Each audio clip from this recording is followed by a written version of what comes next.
'cause I've been a little lost myself.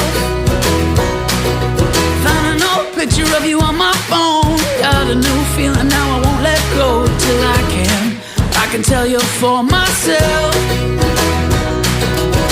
Why don't you stay for a while? It's been too long since I've smiled. There's too few people I trust. Once upon a time, there was a miller who was very poor but had a very beautiful daughter.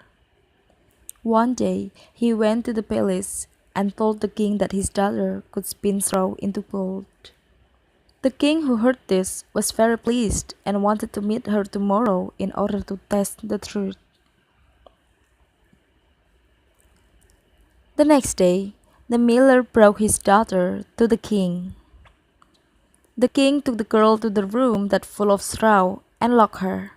If she could not give him the gold, she would be dead by tomorrow morning. After the king locked her, the girl cried her life because she could not produce gold for real. She had given up all hope when a strange little man came from the door and offered a help to the girl. As a payment, she had to give her necklace to him. The man sat in the front of the hill and started to work.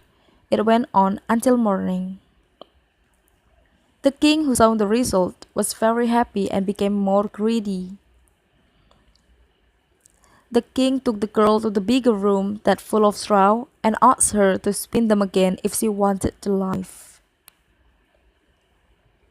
At the same night, the strange little man came again and offered a help. He took the girl's ring as the payment. The king became very happy and asked the girl to do the same in order to marry him. As she expected, the little man came again and offered a help, but she has nothing left to give. But the little man said that he wanted her first child. The girl agreed because he didn't know she would have a child or not. The gold was made, and finally the girl became king's wife. Years passed without the queen had a talk about the little man. But when her first child born, the little man returned to claim the payment. The queen was frightened and offered him all the wealth if she could keep the child. The little man refused, but finally agreed to give up his claim about the child if the queen can guess his name in 3 days. The queen agreed. Then she asked a messenger to find out his name.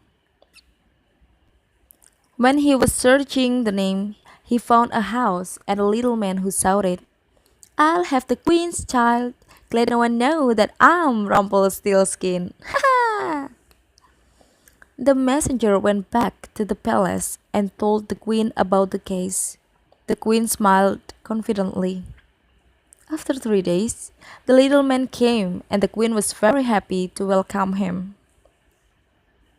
The queen called his name and he became very angry because the queen knew his name. In his anger, he blocked his whole right leg to earth, and in rain, he pulled his left leg so hard that he tore himself into two.